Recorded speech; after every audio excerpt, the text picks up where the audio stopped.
ठीक है,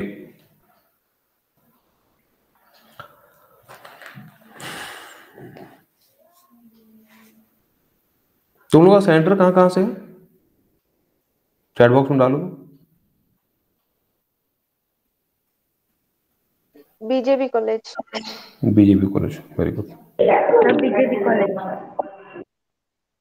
बीजेपी, सारे बीजेपी हो क्या? सर मेरा जमशेदपुर में करेंट सिटी। जमशेदपुर? हम्म। तो सेंटर क्योंकि उड़ीसा सर, में? हाँ स्टडी सेंटर ये है रायरंगपुर कॉलेज। ओ, रायरंगपुर है, हाँ। हम्म।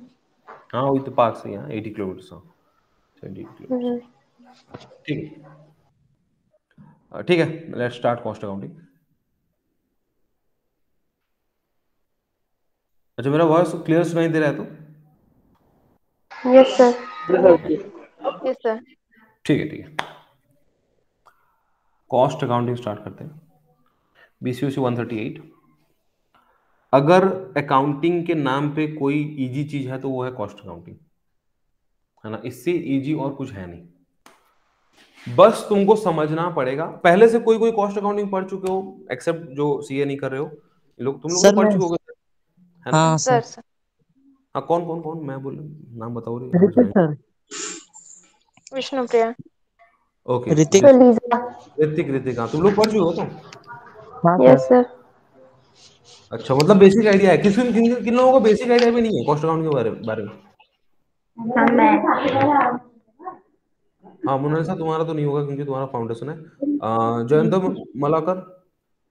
जी सर, मेरा तो नहीं है, मैं तो इंजीनियरिंग को डाल रहा ओहो, ठीक, आप कहाँ से हो जयंत? जी मैं बेसिकली वेस्ट बंगाल का हूँ, बट यहाँ पे ही मेरा स्कूलिंग और कॉलेज यहाँ का है, और अभी भी सर्विस करता हूँ यहाँ पे ओके, ओके, ठीक भुवनेश्वर में। है, अच्छा, चलो ठीक है, ओके, म्यूट करो, है ना, स्टार्ट करते हैं। देख लो, प्रेजेंट कर रहा हूँ मैं। ये भी ट्राई करूंगा कैसे, ये ना, ये शॉर्टकट में नहीं आ पाएगा, जितना हो पाएगा मैं पढ़ा दे रहा हूँ। जो भी डाउट होगा फिर बाद में पूछना, है ना। स्टडी, अच्छा हाँ, SLM जो तुम्हारा दिया गया है, स्टडी लर्निंग मटेरियल, बहुत ही अच्छा मटेरियल है। मैं देख रहा था कि इसमें कुछ भी ज़्यादा ऐड करना नहीं है या लेस करना नहीं है। अगर तुम लोग को चाहिए कुछ अलग से पढ़ना है, तुम लोग को और कुछ नॉलेज गेन करना है, तो फ्री के कुछ मटेरियल्स बता दे रहा हूँ। फ्री के मटेरियल्स भी तुम लोग पढ़ सकते हो, बीकॉम के लिए बहुत काम में आते हैं। और पेड वाला भी बता दे रहा हूँ, बुक्स भी बता दे रहा हूँ। फ्री का जो है ना, ICAI, तुम लोग गूगल में सर्च करना, स्टडी मटेरियल्स ICAI, उसमें इंटर में जाना, जो लेटेस्ट वाला होगा वहाँ पे रहता है, कॉस्ट एंड मैनेजमेंट अकाउंटिंग क्या क्या रहता है, वहाँ से देख लेना। इसमें सबसे स्टैंडर्ड मटेरियल कुछ है तो ये ICAI वाला मटेरियल है। तुम लोग के स्टडी लर्निंग मटेरियल के बाद, है ना, तुम लोग तो पहली बात तो ये तो सफिशियंट है। तुम लोग का इग्नो का जो है, ये इग्नो पढ़ के बच्चे नेट क्वालिफाई कर रहे हैं।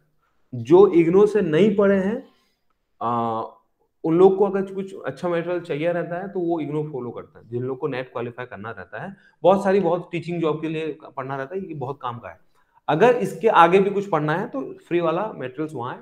पेड वाले बुक्स तो बहुत सारे हैं, रेफरेंस बुक यहाँ पे भी लिखे हुए रहते हैं बहुत सारे, देख लेना थोड़ा बहुत जो भी है ना।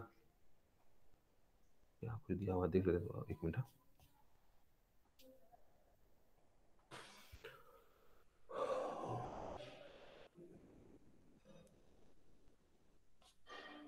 हाँ, MN अरोरा,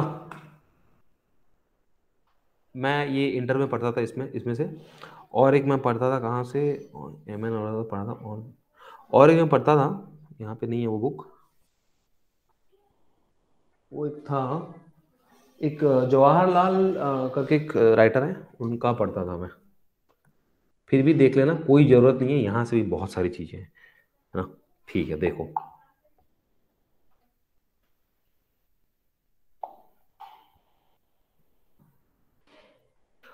थोड़ा डिस्कस कर लेते हैं क्या क्या है इसमें। और कॉस्ट अकाउंटिंग का बेसिक्स क्या है मैं पहले जो समझा दे रहा हूँ, पहले 10-15 मिनट, उसके आगे देते हैं। ओके, ठीक है, कौन कौन मैसेज को थोड़ा ना तुम लोग का इग्नो बोल के लिख देना है। इग्नू है बोल के। और स्टडी सेंटर कौन सा है थोड़ा बता देना। ओके, अरे आई एम न्यू, मेरे को इतना पता नहीं है ये सब के बारे में, वहाँ कहाँ कहाँ से क्या कैसे कर रहे हैं, ऑनलाइन में तो और भी कुछ कुछ हो रहा है, पता नहीं चल रहा है।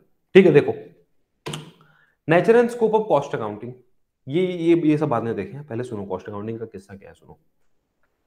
वाह, ये ना 17th और 18th सेंचुरी में क्या हुआ, बोर नहीं करूंगा, थोड़ा सा हिस्ट्री बता रहा हूँ। 17th 18th सेंचुरी में क्या हुआ, जब इंडस्ट्रीज बढ़ने लगे ना, तो एक दिक्कत आने लगा। वाह, तुम जब फाइनेंशियल अकाउंटिंग करते हो, फाइनेंशियल अकाउंटिंग तो आई होप सबको पता ही है फाइनेंशियल अकाउंटिंग के बारे में, लेकिन हाँ सर। है ना, फाइनेंशियल अकाउंटिंग में ना बहुत सारी दिक्कतें हैं, है ना, जो कि वो दिक्कत को कौन पूरा किया, वो दिक्कत को पूरा किया कॉस्ट अकाउंटिंग। और वो दिक्कत क्या क्या है, एक मिनट टाइम दो, मैं थोड़ा सा लिखवा दूंगा तुम लोग को। एंड सो सॉरी, टाइम ज्यादा नहीं हो रहा है बोल के मैं इतना डिटेल में नहीं जा पा रहा हूँ, वरना बहुत मजा आता है ये सब सीखने में। 1 मिनट रुको, just 1 minute.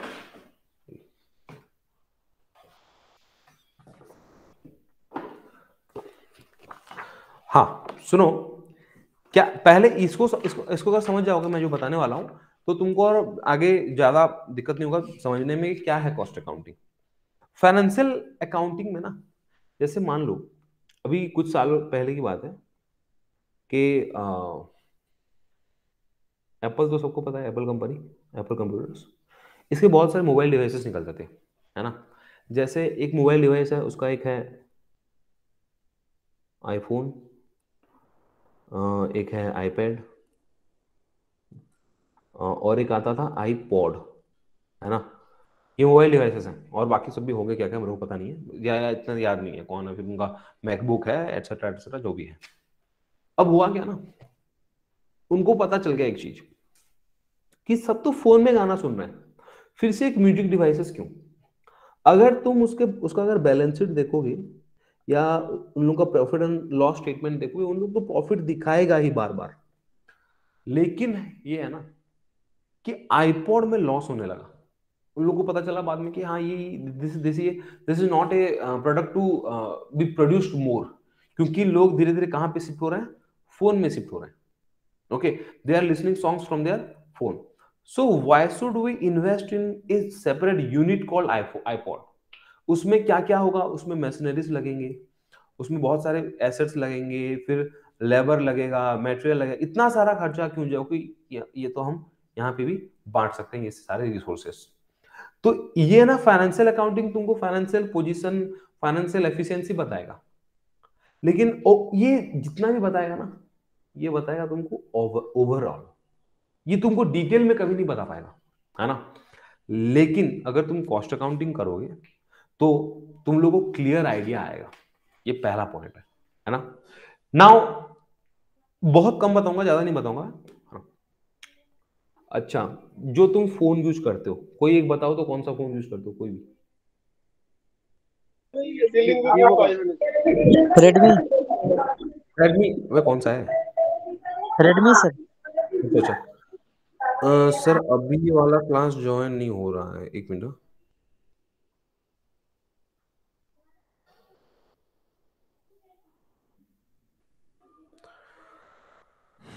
Just 1 minute. Sir हो गया, वो वाला क्लास ज्वाइन हो गया मेरे से। हाँ हो गया क्या, अच्छा ठीक है ठीक है ठीक है ठीक, ओके ओके। तो हाँ, अब मान लो एक रेडमी का एक फोन का प्राइस है 11,999, ओके। अब ये जो बेचेंगे 12,000 में, ये कौन बताएगा, ये तो फाइनेंशियल अकाउंटिंग आगे बताएगा नहीं तुम लोग को कि हाँ इसको 12,000 में बेचो, वो तो बताए, वो क्यों खड़ा है, वो तुम लोग को प्रॉफिट बताएगा भाई, वो तुम लोग को बताएगा कितना तुम्हारा इक्विटीज है, कितने तुम्हारे एसेट्स हैं, इक्विटी लायबिलिटीज क्या है, एसेट्स क्या है। ये जो प्राइस कितना आएगा, ये हमको बताएगा कौन, हमारा कॉस्ट अकाउंटिंग, है ना। और एक बात, तुम लोग अपने पर्सनल लाइफ में भी यूज करोगे तो बहुत अच्छी बात होगा, है ना। पता नहीं चलता ना कभी कभी, मतलब सैलरी आता है, मान लो सैलरी 30,000 आ रहा है, तुम लोग 17-18 तारीख को देखते हो तुम्हारे पास बस 6,000 बचा हुआ है या 3,000 बचा हुआ है, जाता कहाँ है पैसा? ओके, पैसा कंट्रोल में नहीं रहता, उड़ जाता है पैसा, है ना? या घर वाले दिए हैं 3-4 हजार रुपये, उड़ जाता है पैसा।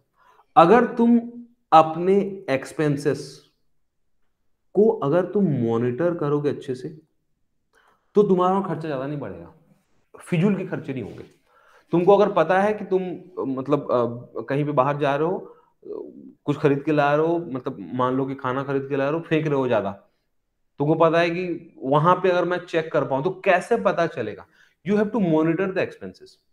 एंड मॉनिटर कैसे होता है बच्चों, पता है? जब तुम्हारे पास क्लासिफिकेशन होता है खर्चों का, तुमको पता है एग्जैक्टली कहां पे कितना खर्चा होता है, सारे डिटेल्स आइटम्स पता है तुमको कहां पे कितना खर्चा हो रहा है, तो तुम मॉनिटर अच्छे से करोगे। मॉनिटर अच्छे से करोगे तो क्या हो जाएगा? कंट्रोल तो हो ही जाएगा ना, है? तो एक्सपेंसेस को कौन मॉनिटर करता है, कंट्रोल करता है? Cost accounting. And how it controls the expenses और costs? By classifying them.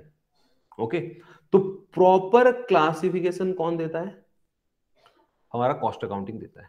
Okay, now तुम फाइनेंशियल अकाउंटिंग अगर तुम जितने भी बुक्स हैं, जर्नल है, लेजर है, ट्रायल बैलेंस है ना, फाइनल अकाउंट्स है, ये तुम देख के कहीं भी कोई डिसीजन नहीं ले सकते। ओके, ना डिसीजन ले सकते हो, ना तुम अच्छे से कंपेयर कर पाओगे।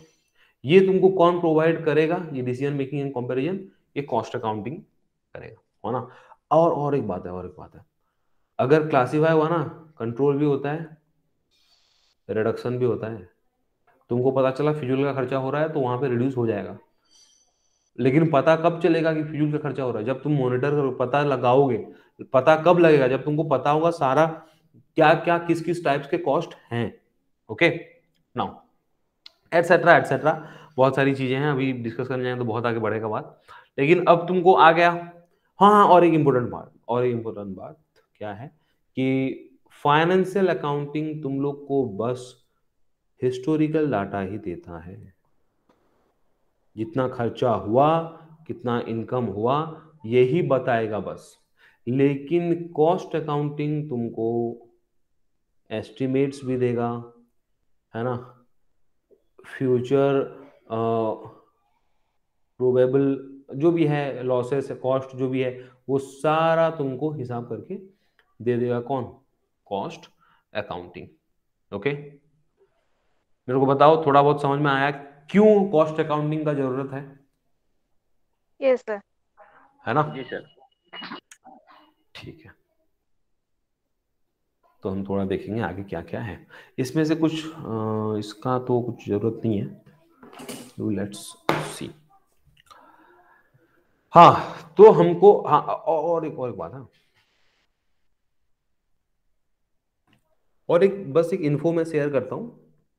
इसको थोड़ा अपने दिमाग में, अपने बैकग्राउंड में, दिमाग में चलाते रहना कि इसी हिसाब से हमको पढ़ना है।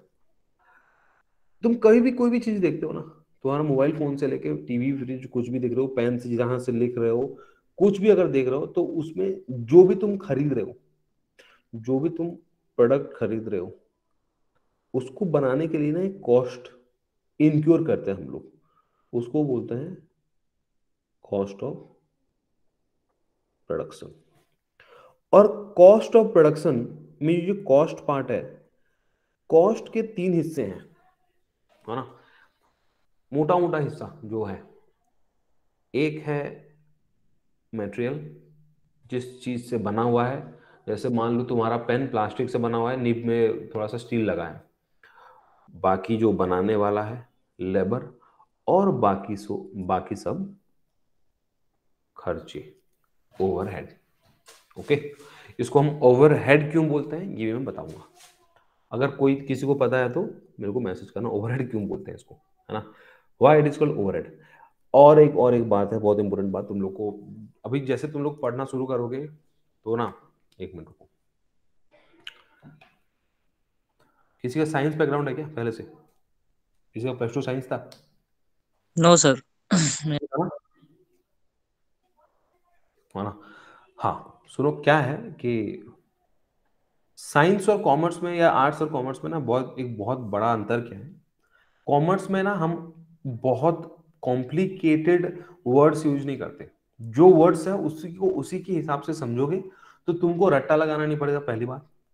दूसरी बात क्या है, तुम लोग को हमेशा के लिए याद रह जाएगा। जैसे अकाउंट्स, काउंट से अकाउंट है ना, हिसाब लगाते हैं बोल के, काउंट को करते हैं बोल के उसको अकाउंटिंग बोलते हैं, और कुछ नहीं है ज्यादा।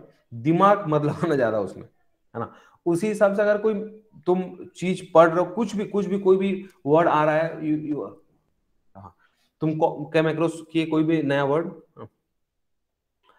एक मिनट लीजिए, कुछ बोल लिए, because it's not directly traceable and it's put over every departments heads, that's why it is called overhead. हाँ, वेरी गुड। इसका और एक पर्सपेक्टिव जान लो। जैसे हाँ, ये क्लीनर है, अगर ऐसे 1000 प्रोडक्ट बन रहे हैं तो विल डिस्कस इट, ओके। मैं ये बताऊंगा और डिटेल्स में बताऊंगा, पहले थोड़ा बिल्डअप कर लेता हूं मैं। बट यू आर राइट लिया, that's also a nice answer. सुनो, तो क्या है, जैसे तुम लोग पढ़ रहे हो तो वो वर्ड के आंसर की मतलब वो वर्ड के मीनिंग के पीछे भागना, और उसका ज्यादा कुछ बड़ा मीनिंग नहीं होता है। हम यहाँ पे माइटोकॉन्ड्रिया नहीं पढ़ रहे हैं, हम लोग यहाँ पे पढ़ रहे हैं अकाउंटिंग, ओवरहेड, मटेरियल, लेबर, वही सब पढ़ रहे हैं। इसमें ज्यादा कुछ है नहीं, है ना। तो let me show you something, ठीक है। और थोड़ा देखते हैं क्या क्या है। तो इसमें पढ़ना क्या है हम लोग को,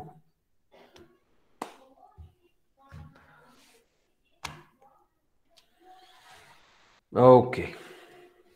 पहले तो वो मीनिंग है, कॉस्ट के कॉन्सेप्ट्स हैं। कॉस्ट के कॉन्सेप्ट्स मतलब हम इसका लैंग्वेज सीखेंगे कि कॉस्ट कॉन्सेप्ट में कॉस्ट अकाउंटिंग का लैंग्वेज पता चलेगा कि कॉस्ट अकाउंटिंग में होता क्या क्या है ना। जैसे अकाउंटिंग सबको समझ में नहीं आता, अगर किसी कोई नॉर्मल इंसान को जाके पूछो जिसका कॉमर्स बैकग्राउंड नहीं है, उसको अगर पूछो क्वांटिटी एंड लायबिलिटी मतलब क्या, वो कुछ ही और ही बोलेगा। उसी हिसाब से हम लोग को लैंग्वेज सीखना पड़ेगा। यहाँ पे अपना कॉस्ट अकाउंटिंग का लैंग्वेज है। उसके बाद मटेरियल एंड लेबर है, ओवरहेड, इतने में तो खत्म हो जाता है, लेकिन तुम्हारा और भी बहुत कुछ है। मेथड्स ऑफ कॉस्टिंग है, ओके। बहुत कॉस्टिंग के बारे में मैं बता रहा हूँ, 3 चीजें बताऊंगा, कॉस्ट, कॉस्टिंग, कॉस्ट अकाउंटिंग, उस हिसाब से तुम लोग पता चल जाएगा, ओके। फिर मेथड्स ऑफ कॉस्टिंग है, इतना हो गया तो हो गया, ज्यादा कुछ है नहीं। इतना तुम सीख जाओगे, ये 2 चीजें, तो इसमें से पता चल जाएगा कि कॉस्ट अकाउंटिंग कैसे करते हैं, कॉस्टिंग कैसे करते हैं, नॉट कॉस्ट अकाउंटिंग, कॉस्टिंग कैसे करते हैं। उसके बाद अलग अलग तरह के कॉस्टिंग है ना। अलग अलग टाइप के बिजनेसेस हैं, अलग अलग टाइप के ट्रांजेक्शन हैं, अलग अलग टाइप के सर्विसेज हैं, प्रोडक्ट्स हैं, तो अलग अलग कॉस्टिंग भी करना पड़ेगा। जैसे मान लो चप्पल सी के जो बेच रहा है, वो कैसे एक चप्पल का हिसाब कैसे निकालेगा, एक चप्पल कितना में बेचेगा, एक चप्पल में कितना खर्चा होता है, वो एक तो हिसाब लगाएगा। हिसाब लगाना, कॉस्टिंग मतलब कॉस्ट निकालना, हिसाब लगाना। और तुम जो बस में ट्रैवल करते हो, बस में 1 किलोमीटर एक पर्सन को अगर 10 रुपए ले रहा है, तो वो 10 रुपए क्यों ले रहा है, किस हिसाब से जोड़ रहा है, किस हिसाब से वो सर्विस का कॉस्ट निकाल रहा है ना। उसी हिसाब से अलग अलग टाइप के कॉस्टिंग होते हैं। नाउ अब इसमें ना 2-3 चीजें हैं जो तुमको थोड़ा सा जानना है, बस 3 वर्ड्स थोड़ा डिस्कस करते हैं, बहुत important words. Costing, cost accounting, और एक है कॉस्ट अकाउंटेंसी। कॉस्टिंग मतलब क्या, ये वो टेक्निक है, टेक्निक भी बोल सकते हो, प्रोसेस भी बोल सकते हो, ऑफ, बहुत सिंपली लिख दे रहा हूं मैं, finding out the cost of the product और सर्विस। ये ना, जो फाइंडिंग आउट है, इसको ना और अच्छे से थोड़ा लिखना, इसको लिखना एसरटेनमेंट। क्या लिखना, एसरटेनमेंट। फाइंडिंग आउट लिखने से थोड़ा बचकाना लगता है, एसरटेनमेंट लिखना थोड़ा लगेगा अच्छा, हाँ कहीं से पढ़ के आया बच्चे बोल के, है ना। और कॉस्ट अकाउंटिंग मतलब कॉस्ट का अकाउंटिंग करना। अकाउंटिंग मतलब तुम पता है, क्लासिफाइंग, रिकॉर्डिंग, जो जो भी तुम पढ़ते थे, है ना। जितने कॉस्ट का अगर तुम लोग अकाउंटिंग करो तो उसको बोलते हैं कॉस्ट अकाउंटिंग। कॉस्ट अकाउंटेंसी मतलब ये दोनों को अगर ऐसे हिसाब से हम यूज करेंगे कि it is the science art and practice of cost control and cost ascertainment and profitability etcetera जो भी है, इन दोनों को मिला लो तो कॉस्ट अकाउंटेंसी है। अगर हम डेप्थ में जाएंगे बहुत चीजें आएंगे। वह कॉस्ट अकाउंटेंसी में कॉस्ट एसरटेनमेंट जाता है, कॉस्ट अकाउंटिंग जाता है, कॉस्ट कंट्रोल जाता है, कॉस्ट रिडक्शन जाता है, कॉस्ट ऑडिट जाता है, बहुत सारी चीजें आती हैं। तो कॉस्ट अकाउंटिंग को ये मान के चलो कि it is the application of costing and cost accounting principles. Okay, now इसमें जो 3-4 चीजें मैं वही बोला, cost control, cost reduction, cost accounting, sorry cost control and cost reduction, ये थोड़ा समझो क्या है, उसके फिर आगे हम बढ़ेंगे। कॉस्ट कंट्रोल क्या है कि जैसे मैं थोड़ी देर पहले समझा रहा था, whenever you are classifying the cost and you are monitoring the cost, you will be able to know that in what heads you are incurring various kind of costs। तो उसके बाद तुमको पता चलेगा अननेसेसरी खर्चों को घटाना हम बोलते हैं कॉस्ट कंट्रोल। वाह, इसको बोलते हैं क्या? Cost control. But cost reduction मतलब क्या? कॉस्ट को घटाना परमानेंटली। जैसे मान लो तुम एक पेन बना रहे हो 7 रुपए में, अगर तुमको कोई नया मटेरियल मिल गया या कोई नया टेक्निक मिल गया जिसमें जिसको यूज करके तुम उसको 6 रुपए में बना पाओगे और हमेशा के लिए बना पाओगे। ऐसा नहीं है फ्रूटी वाले बना रहे हैं, गर्मियों में आम मिल रहा है तो कम में बेच रहे हैं, फिर सर्दियों में ज्यादा है बेच रहे हैं, उसको कॉस्ट रिडक्शन नहीं बोलते हैं। सीजनल फ्लक्चुएशंस को ना लेते हुए अगर ऐसा कुछ रिडक्शन आ गया तुम्हारे कॉस्ट में और वो कॉस्ट रिड्यूस परमानेंटली हो गया without hampering the quality of your product, that is called cost reduction. Okay, it should be real and it should be permanent. Real में क्यों बोला? क्योंकि वो सीजनल का अलग रहता है, वहां ना गर्मियों में खजूर मिलता है या कभी वो ग्रेप्स मिलता है तो वहां का जूस बना के बेच दिए, वो अलग चीज है, वो सस्ते में बेचते हैं, अलग चीज है। तुम लोग अगर परमानेंट रिडक्शन ला रहे हो, सीजनल फ्लक्चुएशंस तुम लोग को इफेक्ट नहीं कर रहा है ना, एटसेट्रा एटसेट्रा जो भी है। ओके, इतना दूर आ गया समझ में? I hope. जी सर। Yes sir. ओके, हो रहा है तो सबको समझ में आ रहा है? ओके ओके, और क्या करना है? ठीक है, देखते हैं मेटेरियल क्या है।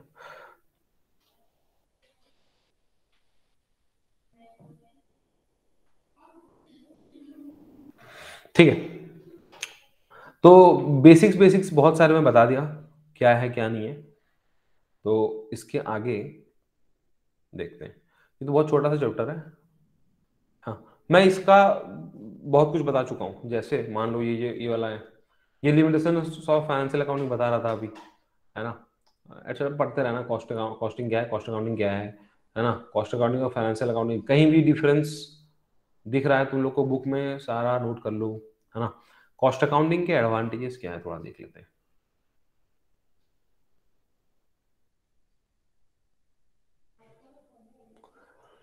ये वाला कॉस्ट अकाउंटिंग का डिफरेंस बहुत इंपॉर्टेंट है, खुद पढ़ोगे जान जाओगे। Advantages of cost accounting, advantages जब भी लिखो ना, अगर पॉइंट्स पे लिख रहे हो तो इट हेल्प्स करके लिखना। It helps in continuous flow of information. It helps in identification of unproductive activities. It helps in compilation of correct and reliable cost data. It helps करके लिखना ज्यादा appropriate रहेगा। और कहाँ पे क्या बढ़ा सकते हैं हम लोग? हाँ, ये रहा इंस्टॉलेशन ऑफ कॉस्टिंग सिस्टम। हाँ, हम लोग बात कर रहे थे 16-17 सेंचुरी, उससे आगे बढ़ते हैं।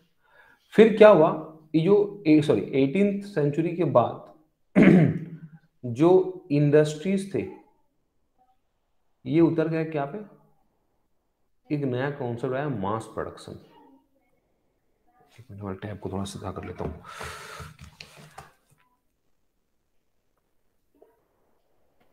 हाँ, एक नया चीज क्या है इसके बाद? इंडस्ट्रीज में एक नया चीज आया क्या? Mass production. मास प्रोडक्शन मतलब एक साथ बहुत सारी चीजें प्रोडक्शन करना। जैसे टी शर्ट्स बन रहा है अभी, जितने भी तुम जो भी पहनते हो, चप्पल अपल जो भी पहनते हो, साबुन वाबुन जो भी तुम सोप्स यूज करते हो, शैम्पू यूज करते हो, ये सब मास प्रोडक्शन के हिसाब से बनते हैं। एक साथ बहुत सारे यूनिट्स बनते हैं। जब ये आया ना मास प्रोडक्शन, तब एक प्रोडक्ट का प्राइस कितना होगा, एक प्रोडक्ट में कितना खर्चा हुआ है, ये सब जानना बहुत जरूरी हो गया, क्योंकि हमको बेचना है। कंपटीशन भी बढ़ने लगा, एक चीज को 50 आदमी बना रहे हैं, सेम तरह के बना रहे हैं, तो हम तो प्राइस के साथ छेड़खानी नहीं कर सकते मार्केट में। इकोनॉमिक्स पढ़ चुके होंगे शायद कुछ, अगर बहुत, कि price is determined by two forces, demand and supply. हम तो उसको चेंज नहीं कर सकते, लेकिन हमारे हाथ में एक चीज है जो कि हम चेंज कर सकते हैं, that is cost. Okay, so we started, the humans the people have started monitoring the costs। Cost को मॉनिटर करना शुरू कर दे, वहां से एक प्रोडक्ट का प्राइस कितना होगा, ये सब जब करने लगे, इसको ना कॉस्ट अकाउंटिंग नाम ऐसा फॉर्मली नहीं दिया गया था पहले, लेकिन जब ये इसको पढ़ाने पढ़ाने मतलब लग गए लोग कि हाँ इसको ना एक स्ट्रीम ऑफ स्टडीज करते हैं, कि एक्सपीरियंस के साथ आएगा वो तो अलग बात है। अगर कोई 30 साल काम कर रहा है, वो 30 साल में कुछ बनाया, वो अपना ही कॉस्ट अकाउंटिंग सिस्टम बनाया, वो तो अलग चीज है। लेकिन अगर पहले से ही बंदों को सिखा दो, वो काम करेंगे, तो पहले से हमको दिक्कत नहीं होगी। तो इसको ना, और एक ये मास प्रोडक्शन की वजह से और एक नया इजाद हुआ, क्या, कॉस्ट का अकाउंटिंग करना। ओके, तो पहले तो था नहीं कॉस्ट अकाउंटिंग। अभी भी अगर छोटा सा एक इंडस्ट्री लगाओगे, जैसे मान लो छोटा सा इंडस्ट्री बोलने से क्या इंडस्ट्री, छोटा सा घर आसपास में हो सकता, कारपेंट्री लगा रहे हो, है ना, तुम कारपेंट्री लगा रहे हो जो फर्नीचर्स बनाते हैं, छोटा सा है, 10 लोग काम कर रहे हैं, थोड़ा थोड़ा फर्नीचर बन रहा है, महीने का 20-30 हजार का इनकम है, तो तुम लोगों को कॉस्ट अकाउंटिंग नहीं लगेगा। मान लो कल तुम्हारे टाउन में सबसे बड़ा कारपेंट्री हो गया, तुम्हारे अंडर 500 कारीगर काम करने लगे, 500 वर्कर्स काम करने लगे, मैनेजमेंट में और 50 वर्कर्स हैं जो कि मैनेज करते हैं बस, है ना, 3-4 सीए काम कर रहे हैं, लॉयर्स 2-3 काम कर रहे हैं, ऐसे काम कर रहे हैं। अब तुम फाइनेंशियल अकाउंटिंग में काम चला नहीं पाओगे। अब तुमको लगेगा क्या, अब तुमको लगेगा कॉस्ट अकाउंटिंग। ओके, अगर कॉस्ट अकाउंटिंग लगेगा तो तुम्हारा तो एग्जिस्टिंग सेटअप है, तुम्हारा तो एक ऑर्गेनाइजेशन पहले से ही है। मैनेजमेंट पढ़ चुके हो, थोड़ा बहुत पढ़े हो कि नहीं थे सर? पढ़ सर चुके हो ना? पढ़े 12th में। हाँ, तो ऑर्गेनाइजेशन मतलब क्या, जो तुम्हारा एग्जिस्टिंग सेटअप हो रखा है। ओके, एग्जिस्टिंग सेटअप हो रखा है, वो एग्जिस्टिंग सेटअप में तो पहले से फाइनेंशियल अकाउंटिंग था। अब तुम क्या नया डाल रहे हो, cost accounting. Now the thing will get messed up. अगर तुम अच्छे से उसको कॉस्ट अकाउंटिंग को इंस्टॉल नहीं कर पाए, तो इसके लिए ना तुमको थोड़ा सावधानी बरतना पड़ेगा। Installation of cost accounting system जानना पड़ेगा। क्या है, जब अगर तुम कॉस्ट अकाउंटिंग सिस्टम को नया लगा रहे हो, तो तुमको क्या क्या करना है। हुआ, एक मिनट, ये देखो, जब तुम नया कॉस्ट अकाउंटिंग सिस्टम लगा रहे हो, तो क्या एंश्योर करना चाहिए, ये नया वाला चीज जो नया आ रहा है, कि जो एग्जिस्टिंग ऑर्गेनाइजेशन है उसमें ज्यादा डिस्टरबेंस ना हो, सक्सेसफुली इंप्लीमेंट हो जाए, है ना। कॉस्टिंग ऐसे डिजाइन हो जो कि कॉम्पैक्ट हो, मीनिंगफुल डिटेल्स हो, अननेसेसरी डिटेल्स जानने की कोई जरूरत नहीं है। जो भी प्रोसीजर्स तुम डाल रहे हो वो सब सिंपल हो, इकोनॉमिकल हो, ज्यादा पैसा, बोलते हैं ना जो उड़िया में छोटवार घोड़ा के नोटवार दाना, है ना, मतलब थोड़ा सा काम करो ज्यादा खर्चा हो रहा है, ऐसा नहीं होना चाहिए, है ना। उसके बाद that it should be economical, if you are getting the things done, that those things done should be of more value than the cost accounting is pulling out of you। क्योंकि नए क्लर्क्स आएंगे, नए details लगेंगे, बहुत सारे clerical work बढ़ जाएगा, paper work बढ़ जाएगा, कॉस्ट अकाउंटिंग आएगा तो बहुत सारी चीजें होंगी। तो अगर पैसा खर्चा हो रहा है तो वो इकोनॉमिकल भी होना चाहिए। Then the system is able to generate periodical reports to various levels of management. Financial accounting में जो दिक्कत था ना, कि वो साल के आखिर में या क्वार्टरली तुम लोग को देता था कि ये फिगर्स हैं, ये डेब्ट्स है, ये बैड डेब्ट हो रखा है, इतना लॉस हो चुका है, इतना इनकम हो चुका है। लेकिन कॉस्ट अकाउंटिंग का ऐसा नहीं है। अगर तुम प्रैक्टिकली देखोगे कॉस्ट अकाउंटिंग, तो मालिक अगर कोई मतलब कोई इंडस्ट्री का मालिक पहले उठता है तो अपने कॉस्ट अकाउंटिंग को कॉल लगाता है कि आज का कितना खर्चा हुआ भाई बता, आज का कितना कॉस्ट ऑफ प्रोडक्शन कितना हुआ, प्रोडक्शन कितना हुआ, ये सब कॉस्ट अकाउंटिंग ही बताएगा। तो cost accounting system should be like should be so that it should generate reports, it should generate information as and when required, जब चाहिए तब जनरेट करना, कर पाता होगा तभी सही होगा, तभी जाकर काम करेगा अपना कॉस्ट अकाउंटिंग सिस्टम। नाउ क्या क्या पॉसिबल डिफिकल्टीज है ना? Inadequate support from top management and opposition to the system by some officers. काम बढ़ेगा, पैसा थोड़ी बढ़ेगा, ये मालिक अपने अपने बेनिफिट के लिए लगा रहा है, तो काम तो बढ़ेगा मैनेजमेंट का, तो वो लोग अपोज करते हैं कि नहीं नहीं ये सब नहीं चाहिए। First, second, resistance from staff associated with the operation of the financial accounting system.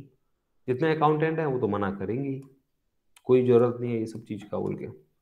Then resentment of the other levels in view of additional work expected due to the costing system. Clerical work बढ़ेगा, काम बढ़ेगा, सब मना करते हैं। Now train and qualified staff to handle the new system. ये तो अब कॉस्ट अकाउंटिंग में किसको कौन ट्रेन है, कौन क्वालिफाइड है? इतना तो मार्केट में भी नहीं है अभी भी जिन लोगों को कॉस्ट अकाउंटिंग अच्छे से पता हो। कॉस्ट अकाउंटेंट्स तो ज्यादा अच्छे क्वालिफाइड नहीं निकलते हैं, मैं खुद कर रहा था, मेरे को पता है।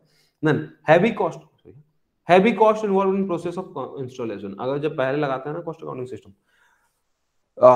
आई have never came across any situation like that, but जो मुझे पढ़ाते थे जो सर, उनके हिसाब से एक पीवीसी कंपनी था, वो प्लास्टिक कंपनी था, तो वहां पे वो लोग कॉस्ट अकाउंटिंग सिस्टम लगाए थे। तो कंपनी को जान के, कंपनी को देख के बहुत हैवी एक्सपेंडिचर हो रहा था, तो वो आधे से ही बंद कर दी, कॉस्ट अकाउंटिंग सिस्टम लगाया ही नहीं। Why?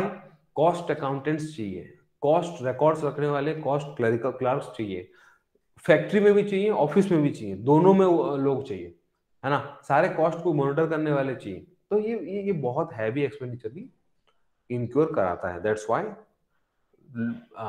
organizations don't prefer to install cost accounting system if the cost accounting system doesn't be that of work or that of huge.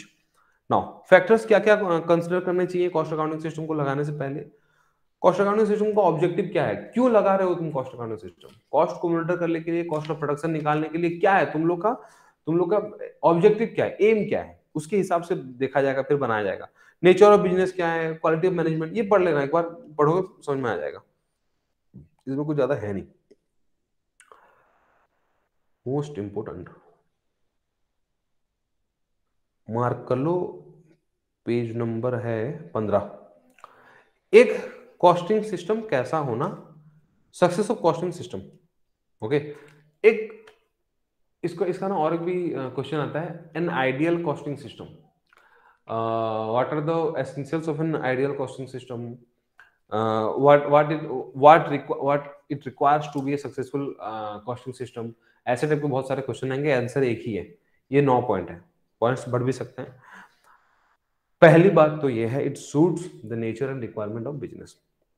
अगर बिजनेस का वैसा नेचर है, उसका रिक्वायरमेंट हो रहा है, उसी के हिसाब से कॉस्ट अकाउंटिंग सिस्टम बनना चाहिए।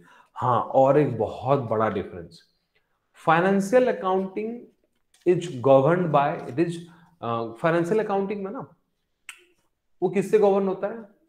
वो अकाउंटिंग स्टैंडर्ड से, कॉर्पोरेट लॉ से गवर्न होता है कि ऐसा ऐसा है। अकाउंटिंग स्टैंडर्ड्स बहुत सारे इंस्टीट्यूट दे रखा है, बहुत सारे IFRS है, इंटरनेशनल फाइनेंशियल रिपोर्टिंग स्टैंडर्ड्स हैं, इंटरनेशनल अकाउंटिंग स्टैंडर्ड्स हैं, इंडियन अकाउंटिंग स्टैंडर्ड्स हैं, तो उनके लिए बहुत सारे रूल्स एंड रेगुलेशंस हैं, एस्टैब्लिश्ड लॉ है। लेकिन कॉस्ट अकाउंटिंग के लिए ना इतना हार्ड एंड फास्ट रूल नहीं है, क्योंकि cost accounting it differs from company to company, nature of company and size of company, है ना? अगर छोटा सा कंपनी है, वही सेम FMCG बना रहा है, फास्ट मूविंग कंज्यूमर गुड्स, अगर साइज बड़ा है तो उनका कॉस्टिंग सिस्टम अलग हो सकता है, अगर साइज छोटा है तो उनका कॉस्टिंग सिस्टम अलग हो सकता है। तो कॉस्ट अकाउंटिंग सिस्टम और कॉस्टिंग सिस्टम अलग अलग होता है, and it should, if you are implementing, if you are installing a cost accounting system, then it should match your requirements first. Second, it should be easy to operate. ये अगर easily operate नहीं होगा, standard forms नहीं होंगे, सब कुछ clearly define नहीं होगा तो it will create haywire situation. Then it receives full cooperation, it should, इसमें ना इट शुड लगाना है, it should or it should be, it should receive full support or cooperation from staff, it should ensure promptness and regularity in the flow of required information, it should closely linked with the financial and accounting system। ये पढ़ के समझ में आएगा? आप बताओ मेरे को।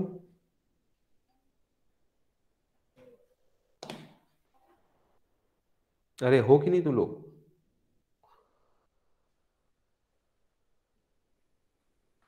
जी सर हाँ। ओके ओके, हाँ कुछ लोग जा चुके हैं। हाँ थोड़ा बोरिंग है मेरे को पता है। ठीक है देखो और क्या है,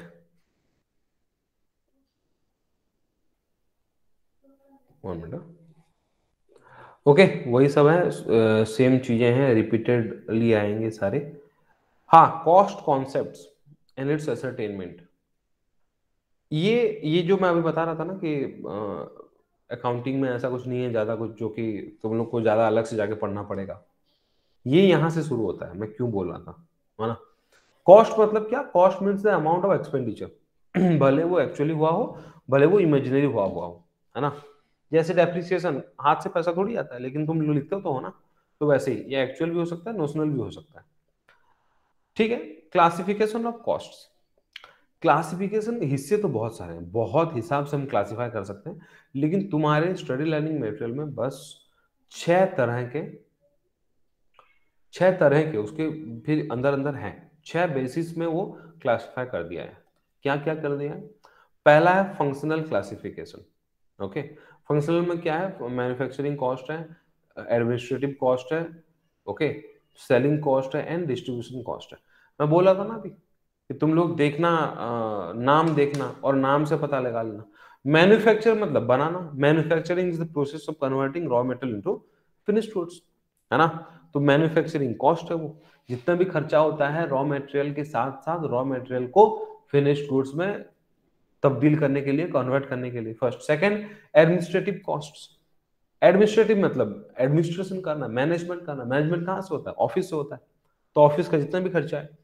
सेलिंग में जो खर्चा लगता है सेलिंग करने के लिए, पैकेज, प्राइमरी पैकेजिंग से, सॉरी सेकेंडरी पैकेजिंग से लेके तुम्हारा एडवर्टाइजिंग में जो भी लगता है। एंड डिस्ट्रीब्यूशन कॉस्ट, डिस्ट्रीब्यूशन मतलब तुम्हारे पॉइंट ऑफ सेल से पॉइंट ऑफ परचेज तक जाना, उसमें लोडिंग अनलोडिंग भी इंक्लूड हो सकता है, उसमें डिलीवरी वैन का एक्सपेंसेस इंक्लूड हो सकता है, etcetera etcetera. Now on the basis of variability, बहुत इंपॉर्टेंट, ए सॉरी सॉरी और है, रुको रुको है, हाँ, on the basis of product, या तो डायरेक्ट है और ना इनडायरेक्ट है। डायरेक्ट कॉस्ट मतलब क्या? जो खर्चे, डायरेक्ट कॉस्ट मतलब क्या? जो खर्चे डायरेक्टली एक प्रोडक्ट में आइडेंटिफाई हो। जैसे तुम अपना फोन यूज कर रहे हो, उसमें ग्लास है, प्लास्टिक है, सिलिकॉन है, ये डायरेक्टली क्या हो रहा है? तुम आइडेंटिफाई कर पा रहे हो। उसको जो बनाया है वो लोग, वो इंसान का खर्चा, वो लेबर का खर्चा, है ना? वो सबको बोलते हैं डायरेक्ट कॉस्ट। और इनडायरेक्ट क्या है? जो तुम डायरेक्टली आइडेंटिफाई नहीं कर पाओगे। जैसे ऑफिस में कोई चपरासी काम कर रहा है, ऑफिस में कोई मैनेजर काम कर रहा है, वो डायरेक्टली वो प्रोडक्ट के ऊपर काम नहीं कर रहा। अगर तुम सैमसंग का फोन यूज कर रहे हो तो सैमसंग का कोई मैनेजर, कोई उसका सेल्स मैनेजर वो उसको आके नहीं बनाया है। उनके ऑफिस में प्रिंटर में जो लगा हुआ था, वो जितना भी कैटरेज लगा हुआ है, वो भी तो मटेरियल है, वो भी तो खर्चा हो रहा है, लेकिन वो डायरेक्टली तुम्हारे गुड्स पे, तुम्हारे प्रोडक्ट में नहीं लग रहा है। So that's why that is called indirect cost. समझ में आ रहा है कि नहीं दी? मेरे को थोड़ा बताते रहो, कहीं पे कुछ डाउट होगा तो पूछना। ठीक है सर। ओके, वाह,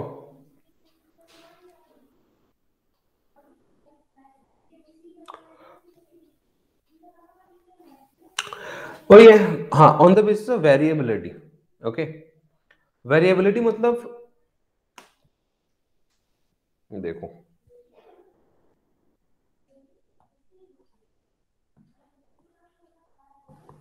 cost on the, cost classify on the basis of variability. एक मिनट, हाँ क्लीन कर लेता हूँ। हाँ, 2 लगातार क्लासेस में थोड़ा हेक्टिक लगता है, लेकिन डोंट मिस माय क्लासेस। होगा थोड़ा वैसा।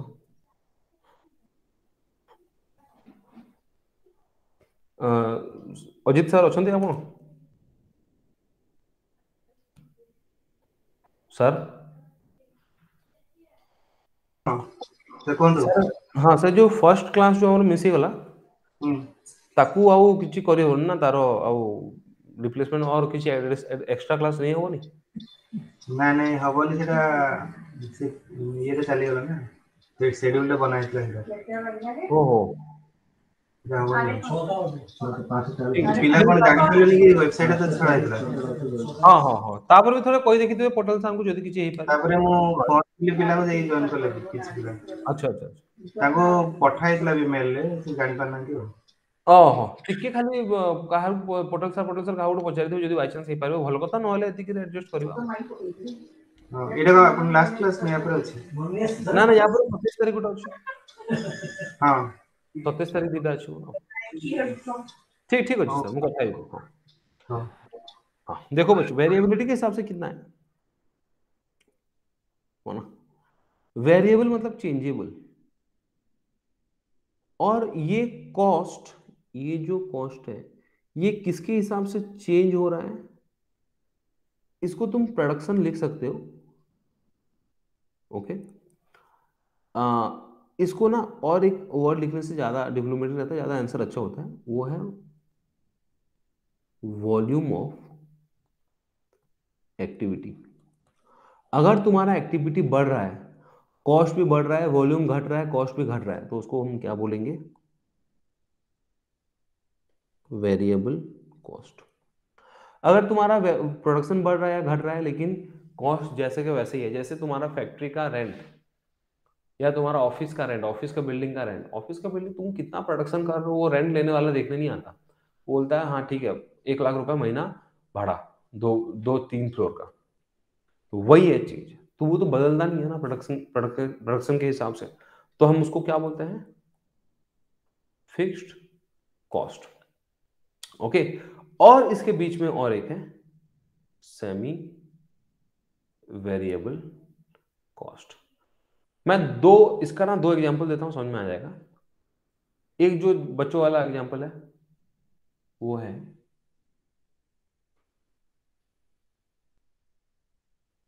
Landline phone. तुम्हारे जो लैंडलाइन फोन होते हैं ना, उसमें हर महीने 250 रुपए या 300 रुपए तो लेते ही हैं, भले यूज करो ना करो, ये तो फिक्स्ड ही है। और अगर तुम ज्यादा यूज करोगे तो ज्यादा होगा, तो वो वेरिएबल हो जाएगा। तो एक पार्ट फिक्स्ड, एक पार्ट वेरिएबल। ये तो बचकाना, ये बच्चों वाला है। मैं तुमको एक्चुअल बताता हूं। एक्चुअल फैक्ट्री में क्या होता है? मेंटेनेंस।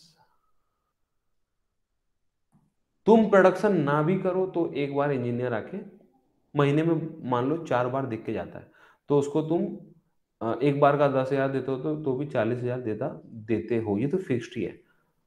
भले वो तुम्हारा फैक्ट्री बंद पड़ा हो, लेकिन तुमको तो चेक करवाना पड़ेगा, मेंटेन करवाना पड़ेगा। और अगर ज्यादा प्रोडक्शन बढ़ा तो ज्यादा रिपेयर्स लगता है, ज्यादा मेंटेनेंस लगता है। तो प्रोडक्शन बढ़ा तो ये 40 का 60 भी हो सकता है, 80 भी हो सकता है, 90 भी हो सकता है। तो अभी होगा क्या? ये हो गया वेरिएबल। तो ये मिल के क्या हो जाता है? सेमी वेरिएबल और सेमी फिक्स्ड कॉस्ट। आया समझ में क्या है? Yes sir. ओके, इसको स्क्रीनशॉट लेना है, ले जा थोड़ा। ओह,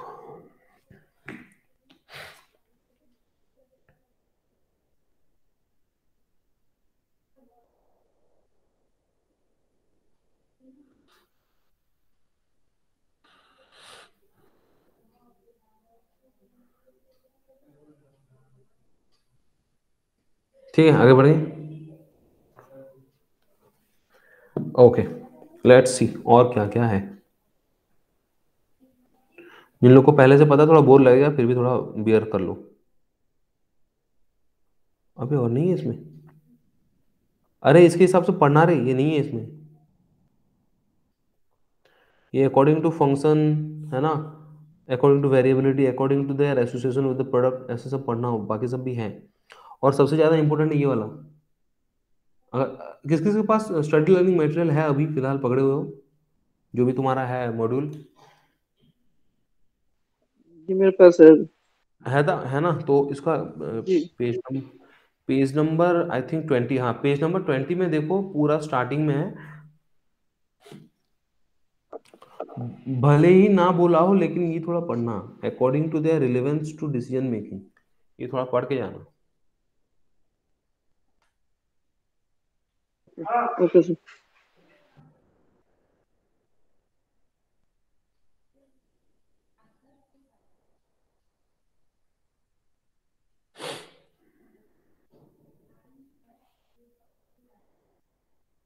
ओके, ठीक है।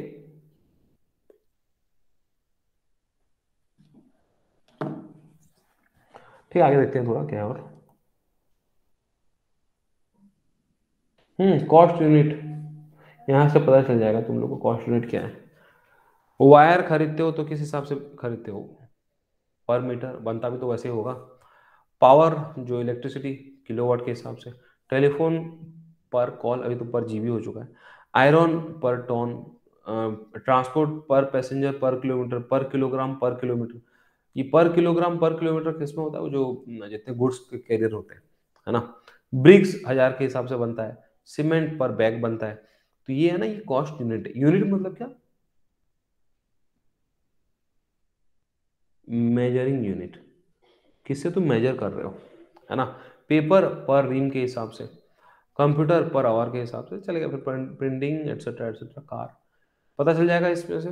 इसको ज़्यादा नहीं लेते। हाँ, कॉस्ट सेंटर बहुत ही इंपॉर्टेंट चीज। ओके, ठीक है। मुझे थोड़ा बताओ, तुम लोग सेंटर किस किस जगह पे देखते हो, किस किस चीज का सेंटर सुने हो आज तक? मैं कॉस्ट अकाउंटिंग का नहीं पूछ रहा, नॉर्मली पूछ रहा हूँ, सेंटर तुम कहाँ कहाँ पे सुनते हो? जैसे मान लो क्या क्या सेंटर रहते हैं? सर कॉल सेंटर रहता है। कॉल सेंटर नहीं नहीं, जहाँ पे है हाँ, मतलब सेंटर मतलब जहाँ पे जो चीज मिलता है ना, जैसे मान लो साड़ी सेंटर, जहाँ पे साड़ी मिलते हैं, वैसे ही है। तो सेंटर देखना, सेंटर में क्या है, ये म्यूट करो रे। हाँ, सेंटर में जहां पे अगर एक चीज की कोई कुछ मिल रहा है तो उसको हम क्या बोलते हैं, उसको हम बोलते हैं सेंटर, है ना। तो जहां पे कॉस्ट मिलता है हमको, हम उसको क्या बोलेंगे, cost centre. As easy as that, जहां पे हमको कॉस्ट मिल रहा है।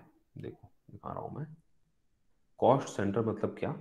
ए cost centre is a location, person और item of equipment for which cost में be ascertained and used for the purpose of cost control, है ना। मतलब क्या, कि जहां पे हम कॉस्ट एसर्टेन कर पाए, कॉस्ट हमको मिले। जैसे मान लो एक फैक्ट्री में, ऑफिस में, वेयरहाउस में, स्टोर्स में, यहाँ पे पता चलता है कितना खर्चा हुआ है। जैसे पर्सन, एक फोरमैन, फोरमैन मतलब फोर मतलब आगे, फोर हेड जैसे होता है। फोर मतलब आगे, मैन जो आगे खड़ा रहता है, जो बताता है सबको, उसको बोलते हैं फोरमैन। सेल्समैन, कस्टमर, इसके हिसाब से खर्चा हो रहा है, यहाँ से भी हम कलेक्शन कर सकते हैं कॉस्ट का। इक्विपमेंट के हिसाब से देखें तो machine, car, truck, crane etcetera etcetera. तो कॉस्ट सेंटर मतलब क्या, it may be A location, it may be a person, it may be an item of equipment for which the cost may be ascertained। Okay, और क्या है इसमें देखते हैं। हाँ, टाइप्स ऑफ कॉस्ट सेंटर थोड़ा देख लेना, वही प्राइसेस, प्रोडक्शन, ऑपरेशन, सर्विस, यहाँ कुछ है नहीं। हाँ, ये रहा जो मैं बता रहा था, एलिमेंट्स ऑफ कॉस्ट। एक तो है मटेरियल, एक है लेबर, और एक है एक्सपेंसेस। ओके, ये तीन हमको पढ़ना है। ये तीन एलिमेंट्स हमको पढ़ लेने से हमको पूरा पता चल जाएगा कॉस्ट अकाउंटिंग क्या है। पढ़ा पाऊंगा इतना है कि ये टाइम मेरे को पता नहीं है, फिर भी विल ट्राई। मटेरियल कितने तरह के होता है, डायरेक्ट और इनडायरेक्ट। डायरेक्ट लग गया ना, तो इतना याद रखना कि जो चीज डायरेक्टली वो गुड्स में या वो सर्विस में आइडेंटिफाई हो रहा हो। All the materials used as raw materials और components for a finished product are known as direct materials.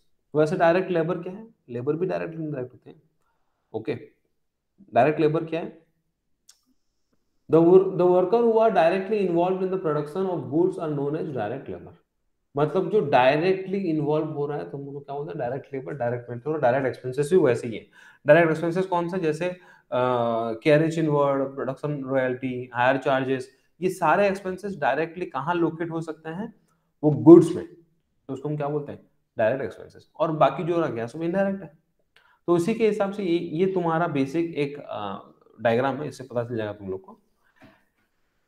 ये जितने, सॉरी है ये थोड़ा इनकरेक्ट है, ये वाला डायग्राम मैं बता दे रहा हूँ, मैं लिखवा दे रहा हूँ, देखो क्या।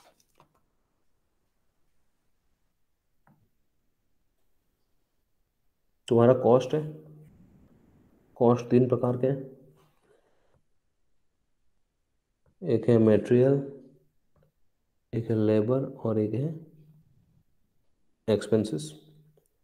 ये दो दो तरह के होते हैं, पूरा नहीं लिख रहा मैं, direct indirect, direct indirect, direct indirect. ये तीनों इनडायरेक्ट अगर मिल गए तो इसको हम बोलते हैं क्या, ओवरहेड्स। इसको स्क्रीनशॉट ले लो।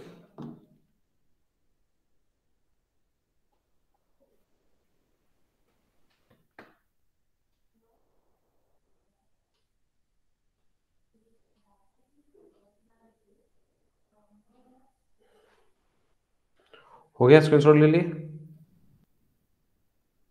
जी जी जी sir. Okay, one minute, I am getting call, 1 minute.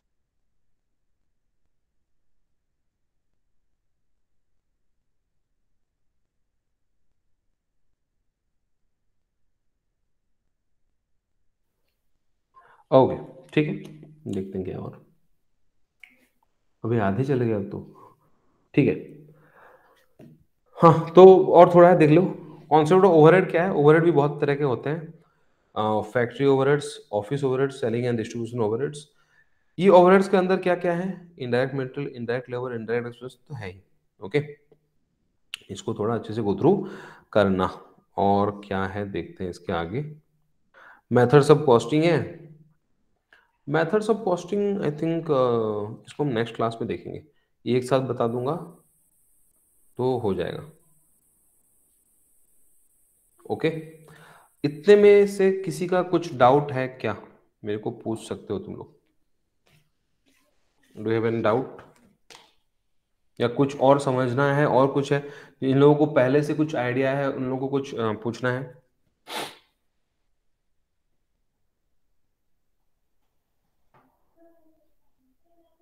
You can ask me.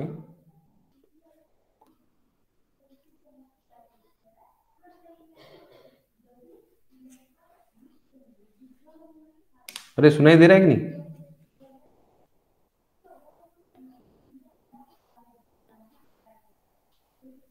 Hello,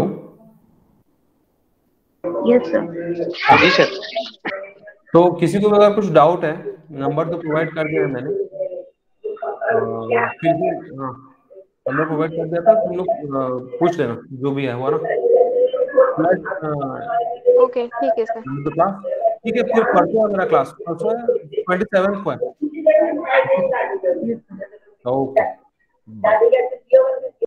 bye.